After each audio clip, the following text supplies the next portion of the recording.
դու ասում ես, որ Գարդասիլը վատ դու չէ, որևէ մեկը։ Ասում է, որ Գարդասիլը վատն է, առանց բերելու որևէ գիտական ապացույց։ Դա զալեժ մնացած ապրանք է, որը Հայաստանում փորձում են խուրդել։ Գարդասիլը առաջացնում է չբերություն։ Սա ընդհանրապես նոնսենս է։ Կարող է Բանգլադեշի նման երկրներում կամ Հայաստանի նման երկրներում խուրդեն, պարզապես գրանտ տալով առողջապահության նախարարության աշխատակիցներին։ Գովազդում են դա, պրոպագանդա են անում, որպեսզի մարդիկ գնան եւ պատվաստվեն։ Ես գտնում եմ, որ դա շատ ճիշտ են անում։ Պիտանելիության ժամկետը կարծեմ հոկտեմբերին ավարտվում է այդ 60,000-ը։ Այսինքն ոչ մի տարբերակով իրանք չեն կարող հասցնեն այդքան մարդ պատվաստեն։ Իմ մոտ հարց է առաջանում, այսինքն ստե ինչ որ մեկը շահագրգռված է, որ այդ ապրանքը խուրդի։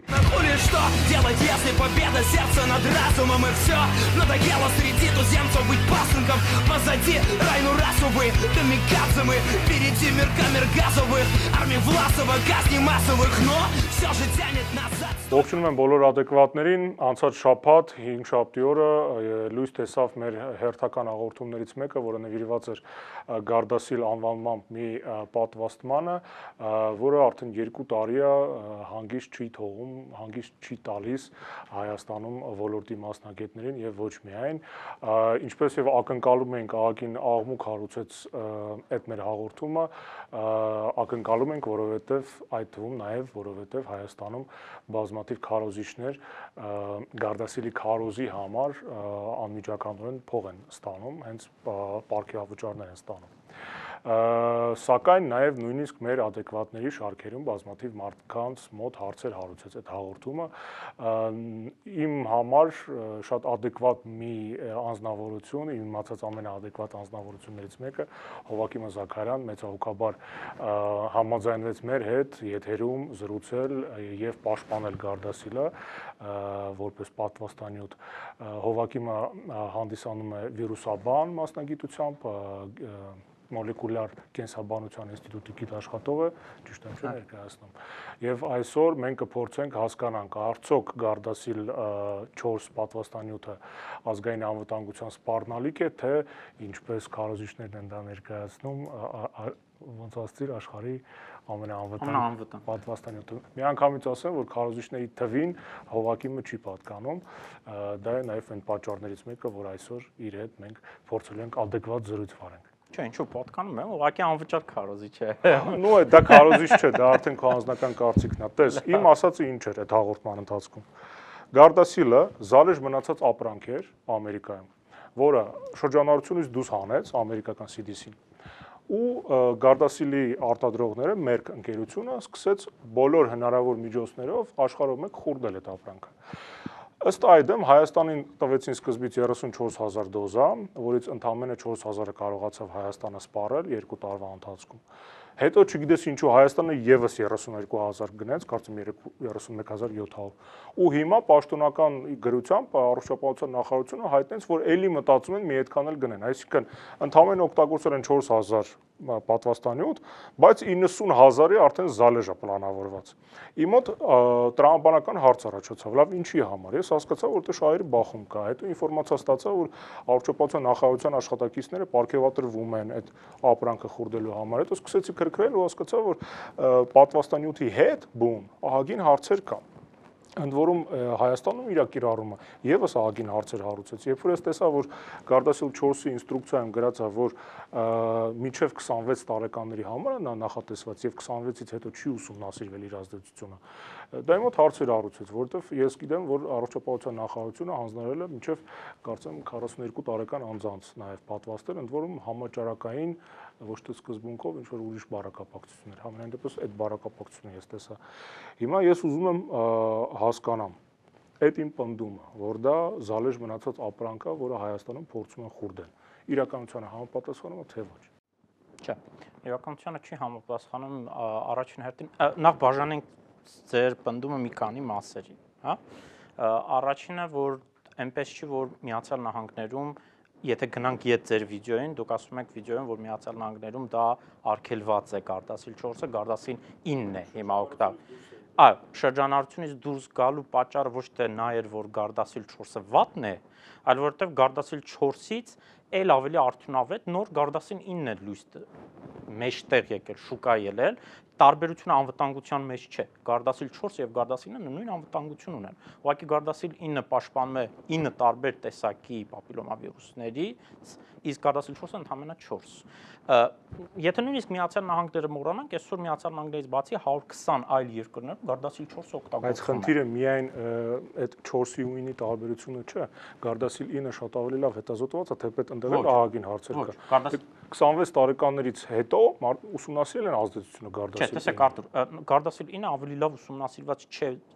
զուտ միայն մեկ պատճառով, որ Գարդասիլ 9-ը ավելի նոր պատվաստան է, թե քան Գարդասիլ 4-ը։ Գարդասիլ 4-ը ուսումնասիրվում է դեռևս 90-ական թվականներից եւ տասնյակ հազարավոր մարդիկ ընդգրկված են եղել clinical trial-ների տարբեր этаպներում, հա։ Իսկ clinical trial-երը ավարտվել են շատ շուտ բանից, որովհետեւ 2006 նախարարը ինչու ասում, որ մենք մեր նման երկրները պետք է փորձարկումներին մասնակցեն, երբ խոսում է Գարդասիլի մասին։ Թող մասնակցեն, որևէ այնտեղ խնդիր չկա, որովհետեւ սա փորձարկում է։ Չէ, փորձարկում չի։ Փորձարկում չի։ 2006 իր բերանով ասել, որ մենք պետք է մասնակցենք նման փորձարկումներին եւ ըստ այդմ սա շատ լավ ծրագիր է։ Տեսեք, փորձարկումը ինչն է նկատի ասելով փորձարկում, երևի իրան պետք է հարցնել։ Բայց եթե խոսքը գնում է clinical trial-ների մասին, դա բժշկության մեջ հստակ ձևակերպում ունի, ինչը clinical trial-ը, հա։ Եվ բոլոր clinical trial-ները Գարդասիլ 4-ի ավարտվել են շատ շուտվանից, սրանից մոտավորապես 15 տարի առաջ։ Պաշտոնապես 2006-ից արդեն FDA-ը տվել է իր թույլտվությունը Գարդասիլ 4-ը օգտագործել եւ 2007 թվականից եւ Միացյալ Նահանգներում եւ շատ այլ երկրներում։ Այսօր արդեն 120 երկրներում Գարդասիլ 4-ը օգտագործվում է։ Դուրս եկավ շրջանառությունից Գարդասիլ 4-ը Միացյալ Նահանգներում միայն մեկ պատճառով, որովհետեւ եկավ Գարդասիլ 9-ը, որը անվտանգության տեսակետից նույն մակարդակի վրա էր։ Հիմա ավելցուկի խնդիր որևէ չկա այստեղ, որովհետև տեսեք, Գարդասիլը ի տարբերություն շատ այլ պատվաստանյութերի, ինքը բավականին սահմանափակ քանակով արտադրվող է, որովհետև շատ երկրներում օրացուցային պլանի մեջ չի մտնում, դա ընդհանրապես խրախուսվում է, որ չնայած 20 երկրի մեջ օրացուցային պլանը կա Գարդասիլ 9-ը, որ ավելի լավն է։ Ավելի լավն է ոչ թե անվտանգության տեսակետից, այստեղ շեշտ ավելի արդյունավետ լավ։ Զուտ միայն այն պատճառով, որ 9 տարբեր վիրուսի ստատիստիկ ավելի վիճակագրորեն ավելի էֆեկտիվ է։ Լավ, եկեք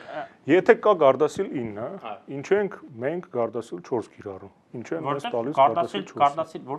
Որովհետև Գարդասիլ 4-ն է տրվել ծրագրով մեզ շատ էժան կամ լրիվ անվճար սկզբունքներով։ Ինչպես եւ տասնյակ այլ երկրների։ Հիմա մոտս տրամաբանական հարց առաջանում։ Ինչու ոչ թե Շատ բարձր, որովհետև Գարդասիլն ավելի թանկ է։ Ոչ թե որովհետև զալեժա մնացել, որովհետև ավելի թանկ է։ Լավ։ Այն ընկերությունը չէ, այն հիմնադրամը, որը WHO-ի, այսինքն համաշխարհային առողջապահական կազմակերպության դուստր ատենցիալը հիմնադրամն է, այդ հիմնադրամը իր միջոցներով բաժանում է Գարդասիլ 4-ը։ Հիմա վաղը կարող է Գարդասիլն է։ Իր միջոցներով չի, մեզ առաջի պարտիան են անվճար տվել, երկրորդ Ես առաջի մասին ասում։ Հա, երկրորդ պարտիան մենք գնելու ենք, թեպետ շատ ավելի էժան, քան շուկայական գինները։ $100 փոխարեն, որ մենք բոլոր պատվաստանյութերն ենք գնում շատ ավելի էժան, բացի Գարդասիլից, բոլորը։ Ու դա էլ է իմ մոտ հարց առաջացնում, նայ, դու ասել որ 120 երկրում կիրառվում է, բայց նաև կան երկրներ, որոնք արգելել են կիրառությունը։ Չեն արգելել։ Արգելել են, բառացիորեն, Ճապոնիան չի արգելել։ Բառացիորեն արգելել է։ Չէ, սա բառախաղ է։ Ճապոնիան չի արգելել։ Ճապոնիան օրացուցային պլանից դուրս է հանել Գարդասիլը։ Սա արգելել չէ։ Սա նշանակում է, որ եթե դուք գնաք Ճապոնիա եւ ուզենաք պատվաստվել, դուք կարող եք գնալ հիվանդանոցում ձեր հաշվին պատվաստվեք։ Հա, սրանք տարբեր բաներ։ Հա։ Պետությունը չի բանում։ Մյուս կողմից Ճապոնիայում, Կոլումբիայում, Հնդկաստանում այդ զուտ արագ հմպալցիկ ուսումնասիրելու հարցը։ Ես գիտեմ, որ մարդիկ դատի են տվել ու շատ լուրջ գումարների են դատի տվել։ Կոլումբիայում $160 միլիոն կարգի դատի են տվել Merck ընկերությանը, որովհետև այդ side effect-ները հայերեն ոնց է։ Կողմնակի էֆեկտների պատճառով դատական գործեր է հարուցվել։ Եվ Ճապոնիայում եւ այլ երկրներում այդ լավ արգելք չասենք օրացույցից հանելը համել դրա հետ է կապված եղել այսինքն այդ խնդիրները կան ընդ որում կան նաև նույն Ամերիկայում նույն Կալիֆոռնիայում հենց հիմա այդ դատական кейսերը կան իսկ դուք գիտեք որ այդ դատական кейսերը եթե Գարդասիլին մի կողմ թողնենք դերևս 70-ական թվականներից բոլոր պատվաստանյութերի դեմ եղել են եւ ընդ որում Միացյալ Նահանգներում 80-ական թվականին իրավիճակը պոլիովիրուսի, մի քանի այլ պատվաստանյութերի հարցում այն աստիճանի էր վատացել, որ մարդիկ դատի էին տալի ընկերություններին, շահում էին դատը եւ դեղագործական ընկերությունները հասել էին այն վիճակին, որ կոնգրեսի եւ սենատի առջեւ հարց բացացեցին, որ եթե շարունակվելու են այս դատական process-ները եւ մենք ամեն անգամ ինչ որ մի մահացության կամ side effect-ի համար վճարելու ենք, մենք այլևս պատվաստանյութ չենք ուղղակի արտադրի, որովհետեւ դա մեզ համար ձեռնտու չի։ Եվ դրանից հետո Միացյալ Նահանգների կառավարությունը բոլոր side effect-ների փոխհատուցումը դեղագործական ընկերությունների ինքն է վերցնում իր վրա։ Հակառակ դեպքում ուղղակի դեղագործական ընկերությունը չէին արտադրում։ Դրա համար Ամերիկայի կառավարությանն են դատի տալի, ընդ որում մենակ մի кейսով $4 միլիոն կառավարությունը Ամերիկայի արդեն վճարել է։ Շատ օրինակներ կան, այսինքն side effect-ի լինելը, սա բնական երևույթ է։ Ասպիրին խմելուց էլ side effect կարող է լինել։ Հա, բայց տոկոսներ կան, չէ՞, side effect-ները։ Միանշանակ Գարդասիլի դեպքում դա չափազանց ցածր է։ Ես ուղղակի ասեմ ինչու։ Ես դրա մասին առանձին հաղորդում կանեմ, այս վիճակագրությունը կներկայացնեմ հենց տոկոսային առումով։ Արի չկենտրոնանք դրա վրա, մենք ունենք 40 րոպե։ Կարանք հետո նորից անդրադառնանք, երբ որ այս վիճակագրությունները ներկայացնենք։ Բայց մենակ մի բան էլի, մի 1 րոպե ընդամենը։ Գարդասիլը ի տարբերություն մյուս պատվաստանյութերի, որոնք գոյություն ունեն, հա, օրինակ մենք բոլորս պատվաստվել ենք, չէ՞, պոլիոմիելիտի դեմ։ Դրա համար պոլիոմիելիտը հիմա չկա, հա։ Մյուս պատվաստանյութերի մեջ օգտագործում են վիրուսային մասնիկներ։ Այդ վիրուսային մասնիկները կարող է կենդանի են, բայց թուլացված կամ ընդհանրապես սպանված են, բայց վիրուսային մասնիկներ են։ Գարդասիլի մեջ վիրուսային մասնիկ էլ չկա։ Ընդհանրապես վիրուսային մեկ սպիտակուց է։ Սպիտակուցը ինքնին որևէ ինֆեկցիոն էֆեկտ չունի։ Հա, դե խնդիրը դրա հետ չի, խնդիրը ալյումինիի պարունակության հետ է, ինչքան հասկանում եմ։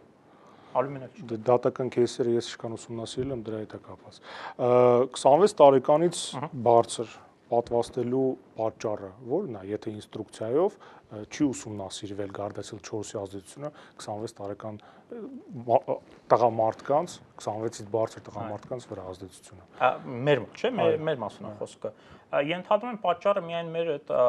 սոցիոէթնիկ հոգեբանությունն է, որ շատ մարդիկ 26 տարեկանից հետո են առաջի անգամ կանանց մասն է մասնավորապես սեռական կյանքով ապրում։ Միայն դա կարող է լինել, հա։ Բայց ինչու չի ուսումնասիրվել, սա ուրիշ բան, որովհետև առաջին խմբերը, այդ clinical trial-ները, որոնք կազմվում էին եւ իրականացվում էին, արվում էին այն տարիքային թիրախմբերի համար, որոնք ամենանպատակարարն էր։ Այսինքն մարդկային այն խմբերը, որոնց դեր առաջին անգամ պետք է սեռական կյանքով ապրեն 14-ից մինչև ասենք 25-26 տարեկան, հա։ Անողները չգիտեին, որ հայ ազգի մոտ 35, 40, 45-ն էլ կարող առաջին անգամը լինի։ Եվ այն clinical trial-ները իդեպ, որոնք արվել են 20 տարի առաջ եւ որոնց մեջ ընդգրկվել էին օրինակ 15-20 տարեկան աղջիկները, հիմա այդ մարդկանց հետ բաները, այսինքն նրանց пассив ուսումնասիրումը շարունակվում է։ Եվ դրա համար իդեպ Գարդասիլի համար շատ տեղերում տարիքային շեմը սկսում են կամած հասցնել, հասցնում են 35, 40, որովհետեւ այն մարդիկ, որոնք 20 տարի առաջ էին, Գարդասիլ 9-ի համար, ոչ 4-ի համար։ Ինչքան ես եմ ուսումնասիրել, այտենց ասած Գարդասիլ 4-ը 26 տարեկանից էսյան չեն ուսումնասիրել։ Ոչ թե չեն ուսումնասիրել, այլ թրիալների մեջ ընդգրկված մարդիկ եղել են այդ տարիքի, որոնք արդեն հիմա բնական է ավելի մեծ են տարիքով։ Եվ նրանք տեսնում են, որ որևէ side effect այդ տարիքի վրա էլ չկա։ Եվ դրա համար կամած 4-ն էլ, եթե շարունակի մնալ, 4-ի տարիքային շեմն էլ է բարձրացվելու։ Այսինքն CDC-ին կամ FDA-ը կամ համաշխարհային առողջապահական կազմակերպությունը կամած տարիքային շեմը բարձրացնելու են։ Որտեւ այն մարդիկ, որոնք 20 տարի առաջ 15 տարեկան էին, հիմա արդեն 35 են, հետո 40, ու այդ չեմ աստիճանաբար կբարձրանա։ Բայց դեռ չի բարձրացել, իսկ Հայաստանում արդեն բարձրացել են, ասածս է դա։ Շատ լավ, խնդիրը ո՞րն է։ Խնդրում եմ բարձաբանում, էլի։ Ես տեսել եմ հաստատում առողջապահության նախարարության շրջանառած 2017 թվականի առաջին կիսամյակի հիմա համարը չեմ հիշում, որտեղ գրված էր, որ պապիլոմա վիրուսով վարակված անձանց 80%-ը ինքնաբուժվում են, դա ինչքանով է իրականությունը։ Իրականություն, այսինքն մեր իմունային համակարգը կարողանում է, մենք բոլորս գրեթե մեր կյանքի մեջ գոնե 1-2 անգամ պապիլոմավիրուս ունեցել ենք, կարող է հիմա էլ ունենք, հա, բայց մեր իմունային համակարգը բավականին ուժեղ համակարգ է, ինքը կարողանում է աստիճանաբար պապիլոմավիրուսը օրգանիզմից հեռացնել։ Որովհետև երբ որ այդ հակաքարոզչական ալիքը գնաց մեր ծրագրից հետո, մի քանի տեղ ես տեսա, որ գրանցվել էր, ասես բան էին գրել, որ քաղցկեղի հավանականությունը 70-80, առանձին դեպքերում 90%, բայց ստացվում է, որ մարդկանց 70%-ն է վարակվում պապիլոմավիրուսով, որոնց 80%-ը ինքնաբուժվում է, Տենց է ստացվում։ Այստեղ ուղղակի թվերի ոչ ճիշտ մեկնաբանություն ա, որ այդպես Եվ չինքնաբուժվածների մեջ, եթե կա այդ երկու շտամը, այդ երկու շտամերով հիվանդանալու դեպքում, այո, ռիսկայնությունը 70% կա, այսինքն 70 չի, ինքը եթե ընդհանուր պոպուլյացիան վերցնենք, շատ ավելի փոքր է։ Տենց է ստացվում։ Նայեք, պապիլոմա վիրուսով, քանի որ ասացի, մենք մեր կյանքի մեջ գոնե 1-2 անգամ վարակվում ենք, հա, դուք կարող եք պատկերացնել հարյուրավոր միլիոն մարդկանց մասն է, իսկ Հայաստանի դեպքում դա ամբողջ բնակչության մասն է խոսքը գնում։ Դրանց 80%-ի դեպքում վարակվածների դա բուժվում անցնում է ինքներուն, այսինքն իմունային համակարգը ոչնչացնում է այդ վիրուսին։ Բայց այն 20%-ը, որը չի բուժվում, ինչ որ ձևով դա արտահայտվում է։ Հիմա եթե այդ 20%-ի մեջ մարդիկ կան, որոնք վարակվել են 16 կամ 18 շտամերով, հա, նրանց մոտ քաղցկեղի առաջացման հավանականությունը շատ բարձր է։ Ընդ որում խոսքը մենակ 20%-ի մոտ չի, նայ։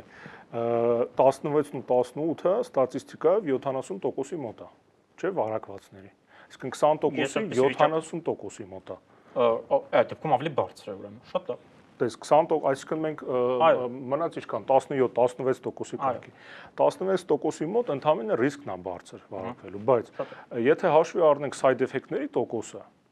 ես այս մաթեմատիկան կանեմ, ինքս իմ համար էլ չեմ արել, մեր հաղորդում կներկայացնեմ, բայց իմ մոտ տպավորություն է ստեղծում, որ side effect-ը ավելի հավանական է դառնում, քան քաղցկեղը ի սկզբանե։ Ոչ։ Side effect-ը բոլոր clinical trial-ները, երբ որ եղել են եւ հաշվարկել են այդ հազարավոր մարդկանցից քանի հոգու մոտ է side effect նկարագրվել, 0.1%-ից ցածր է եղել։ Չէ, ես տեսել եմ 3.5% ու դրա մասին կխոսամ, արի լավ չվիճենք, ես փաստերով կներկայացնեմ։ Բայց տեսեք side effect-ները, այստեղ պետք է շատ հստակ տարանջատել։ Ինչ է side effect-ը, հա։ Չէ, գլխացավի մասին չի խոսքը, լուրջ մարդու չէ, լուրջ նեյրոնային համակարգի լուրջ խնդիրներ։ Բայց դա էլ է side effect։ Հա, իհարկե, հա, բայց խոսքը դրա մասին չի։ Ոնց է գրանցումը side effect-ների արվում, դա էլ է Պարզա եթե side effect-ը գլխացավ է, մյուս side effect-ն էլ քաղցկեղն է, պարզա ավելի լավ է գլխացավ ունենաս, ես դրա հետ չեմ վիճում, բայց տեսեք side բայց եթե 3%-ը պարզա չեն ունենում 3%-ի մեջ կարող է մտնել նաև գլխացավերն էլ, կարող է ընդ որում side effect-ները ինչպես են գրանցվում։ Այսինքն մարդկանց, որոնք ստացել են պատվաստանյութ, որոշ ժամանակ նրանց ուսումնասիրում են։ Եվ եթե նրանցից մեկը օրինակի համար գնաց ավտոյի տակ ընկավ, պարտավոր են գրանցել, որ այս մարդը գրանցված ստացած պատվաստանյութ նա մահացել է։ Սա էլ կարող է համարվել իդեպ side effect։ Շատ բան է կարող, բայց դատական кейսերից մեկը գիտես որն է։ Մերքի աշխատողները, whistleblower-ները 3 թե 4 հոգի գործից դուրս են եկել, ասել են որ մերքը թրայլերի տվյալները կեղծել է։ Ու բանի, ու սա տենց Facebook-յան ստատուս չէ, դատարանում ցուցմունք են տվել այդ մարդիկ։ Ովքեր որ աշխատել են մերքում, որ ասում են որ ստադիների տվյալները կամ մանիպուլյացիան արել կամ նույնիսկ կեղծել են։ Արտուր, ցանկացած, նայեք, ես հիմա ինչ որ հայտարարություն չեմ անում, որովհետև որևէ տեղագործական ընկերության մեջ երբեք չեմ աշխատել, ներքին ինֆորմացիա չունեմ, բայց ցանկացած trial կարելի է կեղծել։ Հիմա սրանից արդյոք պետք է հետևի, որ բոլոր դեղերը, որոնք կան այսօր շուկայում եւ approved եղած են, դրանք անվտանգ են, թե անվտանգ չեն։ Բայց ես դες բան չեմ ասում։ Ես ասել եմ որ կոնկրետ այս դեղան, բայց լսողը կամ Ես իմ հաղորդման մեջ ամենասկզբից միանգամից ասացի, որ որևէ դեպքում իմ հաղորդումը չդիտեմ որպես հակապատվաստումային քարոզչություն, որովհետև դա անհեթեթություն է։ Չի կարա լինի առողջապահություն առանց պատվաստումների։ Ես դա ասել եմ, բայց ես նաև ասել եմ, որ ֆարմացևտիկան շատ մեծ բիզնես է եւ երբ որ մարդիկ $1 միլիարդ փող են դնում research and development-ի մեջ ու հետո տակ են տալի, իրանք հակված են լինում ինչ-որ բաներ կեղծել կամ մանիպուլացնել, որ այդ ապրանքը կարողանան խուրդեն։ Ու եթե չեն կարողանում խուրդեն Ամերիկայում, որտեղ կարող է ֆինանսական հետևանք լինի, կարող է Բանգլադեշի նման երկրներում կամ Հայաստանի նման երկրներում խուրդեն, պարզապես գրանտ տալով առողջապահության նախարարության աշխատակիցներին։ Դա էլ է տրամաբանական, չէ՞։ Կարող է, շատ տարբերակներ այո կարող են լինել, բայց հիմա եթե մենք խոսում ենք Գարդասիլի մասին, Գարդասիլը Հայաստանը այնպես չի նախ առաջին հերթին, որ հսկայական շուկա է, որտեղ խուրդելը էական մեծ տնտեսական էֆեկտ կտա այդ ընկերության համար։ Մի մասնիկ է, հսկայական շուկայի Գարդասիլը 120-ից ավել երկրներում, խոսքը Գարդասիլ 4-ի մասին է հիմա խոսքը, 120-ից ավել երկրներում օգտագործվում են, որոնք 20 երկրում օրացուցային պլանի մեջ է դա մտած։ Այսինքն այնպես չի, որ մենք գործ ունենք մի ինչ-որ epic fail եղած մի դեղի։ Ընդ որում ասեմ ավելի պարբերաբար կան երկրներ, որոնք պարբերաբար հանում են, այսինքն Բաչերովա, նույն Գարդասիլ 4-ի մի պարտիան հանում են պարտադիրից, որովհետև խնդիր առաջացնում Իսպանիայում տես նախադեպ կար շուտ, բայց մյուս պարտիան ընդունել էր, այսինքն տես նախադեպեր էլ կան, բայց փաստացի մենք կարանք արձանագրենք, որ այս կոնկրետ այս պատվաստման հետ շատ մեծ խնդիր կա, որովհետև մնացած բոլոր պատվաստումները, ինչ նայել եմ, այս կարգի դատական process-ները այս քանակի ոչ մեկի վերաբերյալ այսքան չկա։ Ոչ, շատ ավելի են եղել։ Դուք եթե գնաք 80-ական թվականների кейսերը նայեք, սովորական պատվաստանները պոլիոմիելիտի, այն եռավալենտ պատվաստանները հարյուրավոր դատական кейսեր էին Ամերիկայի Միացյալ Նահանգներում։ Ուղղակի հիմա այդ մասին ոչ մեկ չի հիշում, որովհետև ապացուցվեց կամ դրանց սնանկ լինելը, կամ էլ պետությունը վերցրեց իր վրա փոխհատուցումը եւ այդ ամբողջ այդ բանը պիկը սկսեց կամաց նվազել։ Հիմա Գարդասիլը մեջտեղ գալով հայկական մեդիայում դեռ 2 տարի առաջ որոշ թերթեր Գարդասիլը ներկայացնում են այսպես հայի գենը ոչնչացնող ինչ որ մի միջոց։ Լավ հիշեցրեցիր, գենոտոքսիկ ուսումնասիրություն Գարդասիլ 4-ի եղել է թե։ Իհարկե եղել է։ Բաստորեն մեզ սխալ ինֆորմացիա են տվել։ Գենոտոքսիկ Գարդասիլ 4-ի։ Բոլոր դեղամիջոցները, երբ որ approved ստատուսն են ստանում, իրենք անցնում են բոլոր տոքսիկության հետազոտությունները, այդ թվում եւ գենոտոքսիկը։ Հիմա Գարդասիլ 4-ը քանի տարեկան է որպես պատվաստում։ Քանի տարեկան է նկատում եք քանի տարի օգտագործվում։ Շրջանառության մեջ է ինքը։ 2007 թվականից ակտիվ շրջանառության մեջ, այսինքն 12 տարի կունե։ 12 տարում հնարավոր է գենոտոքսիկ հետազոտություն անել։ Գենոտոքսիկ ասելով ինչ ենք հասկանում։ Գենոտոքսիկ դա նշանակում է ազդեցությունը գենետիկական նյութի վրա։ Դա կարելի է անել շատ կարճ ժամանակահատվածում, ուղղակի լաբորատոր փորձարկումների միջոցով։ Կան մեթոդներ ընդունված ստանդարտ։ Դրա համար 12 տարի պետք չի։ Այսինքն մարդկանց վրա չեն փորձարկում 12 տարի սպասում արդյունքի թե հաջորդ սերնդի վրա ոնց կազդի։ Կարելի է նայել ուղիղ ԴՆԹ-ի վրա առաջացնում են մուտացիաներ, թե չէ։ Եվ դե իհարկե արվել է։ Հակառակ դեպքում քիչ ստանա երբեք ստատուս approved։ Բայց լաբորատոր փորձարկումներ են դրանք եղել։ Եվ լաբորատոր եւ clinical trial-ներ։ Երբ որ մենք խոսում ենք clinical trial-ների մասին, դե 13 տարում ոնց կարաս գենետիկան բան անես էլ ու գենետիկան։ Բայց ազդեցությունը ժառանգական նյութի վրա կարելի է ուսումնասիրել միանգամից որևէ դեղամիջոց ներարկելուց հետո որոշակի կարճ ժամանակահատվածում։ Այդ թվում եւ կարելի է վերցնել սեռական բջիջները, անջատել դրանցից գենետիկական նյութը եւ նայել կան մուտացիաներ թե չէ։ Դրա համար 12 տարի բացարձակ պետք չէ։ Դրա համար ընդհանրապես մի քանի ամսվա աշխատանք է պետք, որը իհարկե արվել է, ակրդիկում ասում եմ, չէր ունենալ այդ ստատուսը, այսինքն չէր հաստատվի, եթե նա լիներ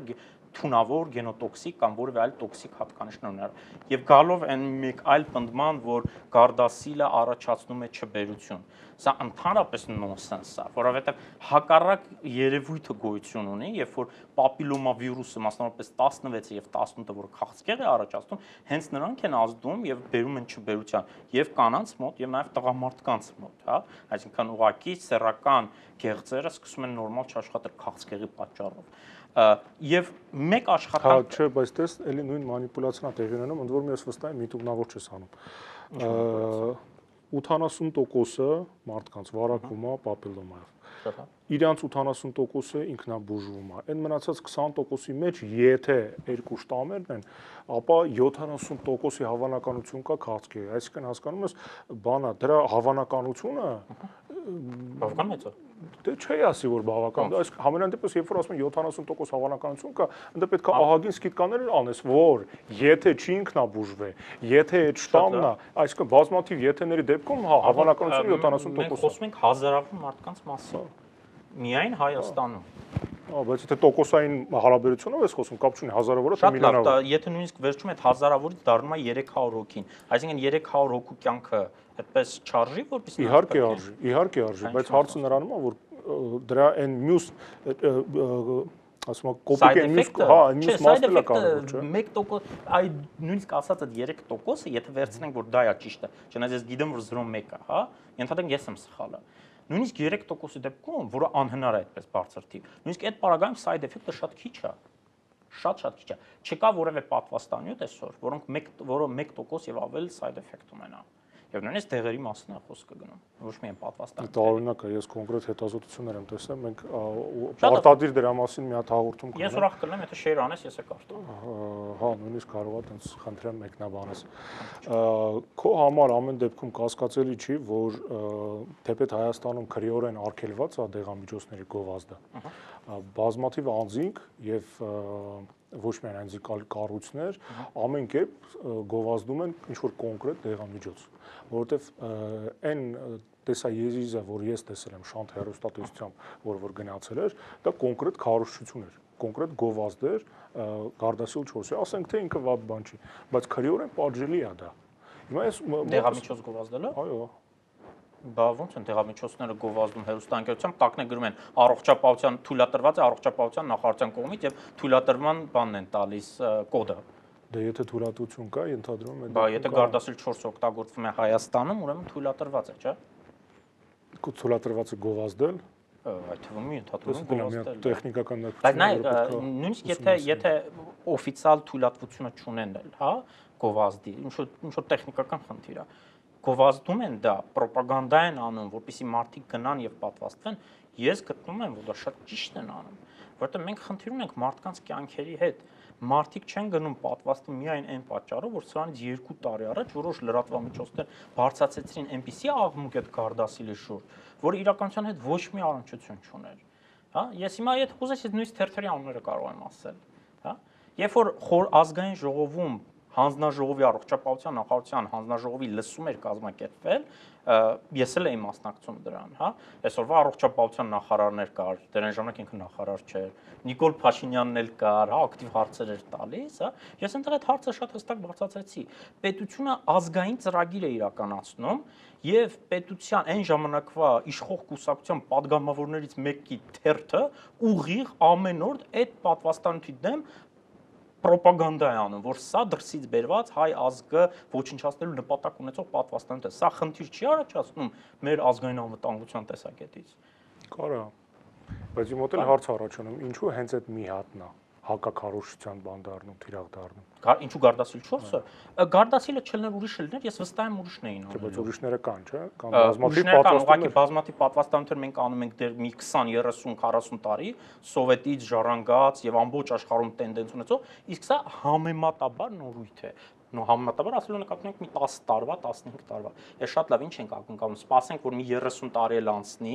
ամբողջ քաղաքակիրթ աշխարհում։ Համենայն դեպս ես ինձ մի քիչ ավելի կոմֆորտ կզգա, եթե նախարարը չասեր, որ մենք պետքա փորձարկումներին մասնակցենք։ Ես կարծում եմ, որ երևի նախարարը շատ անհաջող ձևակերպում արել, դա իր խնդիրն է։ Փորձարկումներ որպես այդպեսին չկան։ Փորձարկումները ավարտվել են այն պահից սկսած, երբ որ դեղը ստացել է իր օֆիցիալ թույլատվությունը օգտագործվել որպես պատվաստանյութ։ Դրանից այդ պահից սկսած փորձարկումները ավարտվել են։ Խոսքը Գարդասիլ 4-ի մասն է, խոսքը Գարդասիլ 9-ի մասն է, վաղը կլինի Գարդասիլ, չգիտեմ, 12-ը կլինի դրա մասին խոսքը։ Շատ անհաջող ուրեմն ձևակերպում արել, թող գնա եւ ինքը մտածի ինչ-որ այդպես ասել, հա։ Բայց ես նորից եմ ասում, մենք տես դու ամենասկզբից հայտարարություն արեցիր, որ սա հակապատվաստանյութային ինչ-որ հաղորդում չի, բայց մարդկանց մոտ դա այդպես չի ընկալվում, որովհետեւ մարդիկ մտածում են, եթե պետությունը բերել է մի պատվաստանյութ, որը այ տեսեք շատ հեղինակավոր կարծիք ձևավորող մարդը ասում է, որ այստեղ խնդիրներ կան, միգուցե խնդիրներ կան այլ մյուս պատվաստանյութերի մոտ։ Եվ սա ավտոմատ տարածվում է մյուսների վրա։ Այդ խնդիրը իհարկե կա, բայց այդտեղ պետությունը պետք է հասկանա։ Ես որպես ոչ մասնագետ, բայց մաթեմատիկայից տեղյակ մարդ, եթե ես գիտեմ, որ ընդամենը 4000 դոզա է կիրառվել 2 տարում, բայց 30000-ին գումարում են եւս 30000, ընդ որում իրանց պիտանելիության ժամկետը կարծեմ բանին հոկտեմբերին ավարտվում է այդ 60000, հոկտեմբերի 12-ին, 19 թվի։ Այսինքն ոչ մի տարբերակով իրանք չեն կարող հասցնել այդքան մարդ պատվաստեն։ Իմ մոտ հարց առաջանում, այսինքն ստե ինչ որ մեկը շահագրգռված է, որ այդ ապրանքը խորդի։ Սկսում եմ քրքրել, կարող է ինչ-որ ստերեոտիպներ կան մեջս, ես մասնագետ չեմ, կարող է սխալ եմ ընկալում, բայց այդ ամեն ինչի սկիզբը տրվել է, որովհետև պետությունը իր դերը ոչ այդքան պատշաճ չի արել։ Շատ վատ է։ Նամանավանդ որ ես հաստատ գիտեմ ու շուտով կհրապարակեմ այն մարդուցակը, ովքեր որ պարգևավճար են ստանում Գարդասիլը խորդելուց, առողջապահության նախարարության աշխատակիցներ։ Արտուր, նայր, պարգևավճար են ստանում, թե չեն ստանում, այստեղ իրանց պարգևավճար ստանալու մեջ որևէ վատ բան ես անձամբ չեմ տեսնում, հա, որովհետև ես ինքս Գարդասիլ 4-ը եւ ինչպես ես մնացած բոլոր ամբողջ գիտական համայնքը, ով որ կոնե գիտի ինչ է պատվաստանյութը, այնտեղ որևէ խնդիր չկա անվտանգության տեսակետից։ Հիմա ստանում են պարգևավճար, Աստված իրանց հետ թող ստանան։ Քեզ չի թվում, որ կարող է մարդը, երբ որ ֆինանսապես մոտիվացված է, որոշ խնդրահարույց կետեր անտեսի։ Արտուր, ինձ թվում է հակված լինի անտեսելու։ Ես այսպես փորձ եմ պատասխանել։ Ինձ թվում է, եթե 2 տարի առաջ Գարդասիլ 4-ի ծրագիրը սկսվեր այնպես, որ դա լիներ վճարովի, այսօր ամբողջ քո ասած 30000 դոզան օգտագործված կլներ։ Պրոբլեմը սկսեց նրանից, որ ասեցին սա անվճար, կամավոր կամավոր ծրագիր է, լիներ վճարվի կամավոր ծրագիր, թեկուզ սիմվոլիկ 5000 դրամով, բոլորը շատ հանգիստ կգնային ու կպատվաստվեին, հա, ես չեմ ուզում հավատալ, որ մեր գիտելիքը եւ մեր հասարակության կրթվածության մակարդակը նույն օրինակ մեր հարևան Վրաստանից, Մոլդովայից եւ մի քանի այլ հետխորհրդային երկրներից ավելի ցածր է այնքան անգամ, որ մենք չենք կարողանում նույնիսկ այդ 30000 դոզայի խնդիրը լուծել։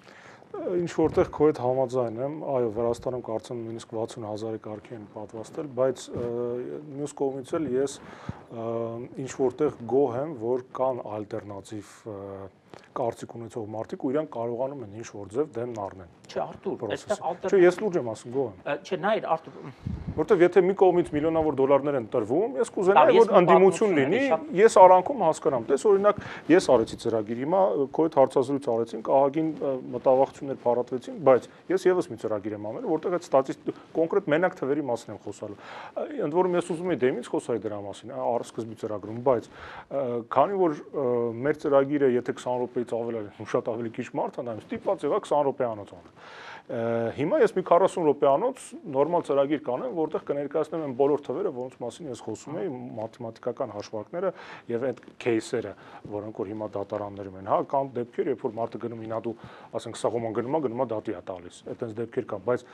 երբ որ մարդ գործից դուրս է գալու, ասում է, ախպեր, իմ աշխատատեղում ես կեղծել եմ փաստաթղթեր։ Դա մի քիչ մտահոգության տեղ է տալի, հասկանում ես։ Արտուր, թույլ մի ուղղակի բան ասեմ, հա։ Տես, կան հարցեր, որտեղ ալտերնատիվ կարծիքի գոյություն ունենալը ուրախանալու փաստ չի, դա շատ տխրելու փաստ է, որտեղ այդ ալտերնատիվ կարծիքը կարող է շատ ուղիղ վատ հետևանք ունենա տվյալ դեպքում հասարակության առողջության վրա։ Կա այլ օրինակները կարող եմ բերել, հա։ Իսկ առողջապահության մեջ դիալեկտիկային դու չես հավատում։ Ես դիալեկտիկային հավատում եմ գիտության մեջ, բայց չի նշանակում, որ դիալեկտիկան դա ենթադրում է, որ որևէ մեկը կարող է ալտերնատիվ կարծիքի անվան տակ ուղղակի ասել, որ հայ գենն են վերացնում, դրա համար դա վատն է, հա։ Ես մի օրինակ բերեմ։ Մի քանի տարի առաջ մեր օրաթերթերից մեկը անունը չեմ տա, շատ հայտնի, հա, տպագրեց ասենց կարճ էջմի, հա, մի կես էջանոց նորություն չէ, մեկի նամակներ խմբագրին, հա, որով մարդը կոչ էր անում էվոլյուցիոն տեսությունը հանել կենսաբանության դասագրքերից։ Ոչ մեկ չարձագանքեց դրա մասին։ Երբ որ ես խմբագրին դիմեցի, ասացի, լավ, ո՞րն է նպատակը նման բան տպագրելու, ասեց, դե մենք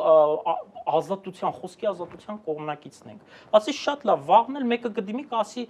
եկեք դպրոցում դասավանդենք, օրինակ, երկրակենտրոն տիեզերքի մասին։ Դա էլ է, չէ, այլընտրանք է։ Հիմա սա էլ է այլընտրանք։ Դու ասում ես, որ Գարդասիլը վատ դու չէ, որևէ մեկը։ Ասում է, որ Գարդասիլը վատն է, առանց բերելու որևէ գիտական ապացույց։ Դրա հակառակ կողմում գիտնականներն են, որոնք տարիների իրենց փորձը տպագրած աշխատանքներով, ամեն ինչով, գիտական ապացույցներ կա, մի ասա որ առանց բերելու կան գիտական ապացույցներ, ուրիշ հարց որ այս եթերի ֆորմատով, դե ես ասում եմ, ես այդ research paper-ները բան կանեմ, հենց իրանց link-ով կդնեմ եթերին որ բան անեմ։ Ինձ էլ ես խնդրում եմ թագանել։ Իհարկե, որովհետև շատ դեպքերում Գարդասիլի մասին չխոսք այն ընդհանրապես, հա, այլ վիճակներում լինում են աշխատանքներ, որոնք օրինակ նույն հակապատվաստման պրոպագանդիստները այդ աշխատանքից որոշ հատված հանում են եւ սկսում են Իմ ասածը վերաբերում է side effect-ներին։ Ես ոչ թե ասում եմ ինքը տենց վատն, այլ որովհետեւ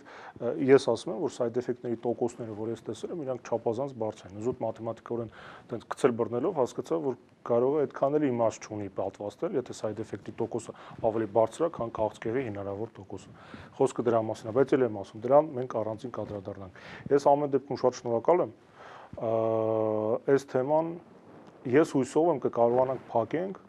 որովհետև իրոք համաձայն եմ քո հետ, կան հարցեր, որտեղ դիալեկտիկան պետքա կամ լինի առողջ, կամ պետք է չլինի։ Ու նաև համաձայն եմ, որ խոսքի ազատությունը, խոսքի սանձարձակությունը տարբեր բաներ են, եւ կան դեպքեր, երբ որ պետությունը, եթե ուրիշ այլ մարմին չկա, պետքա վերահսկի, որ սիտուացիան ինչ որ նեղ անձնական շահադիտական նկատառումներից ելնելով վերահսկողությունից դուրս չգա։ Մեր ադեկվատներին ես խոստանում եմ եւս մեկ հաղորդում անել, մեզ մի քանի բժիշկ նամակով է դիմել իրենց վկայակոչած փաստերին էլ մենք կադրադառնանք եւ հույսով եմ գոնե մենք մեր համար Գարդասիլի լավ կամ վատ, չարիք կամ բարիք լինելու հարցը կկարողանանք փակել։ Շնորհակալություն։ Հուսով եմ, որ ինչ-որ բանով օգտակար եղա։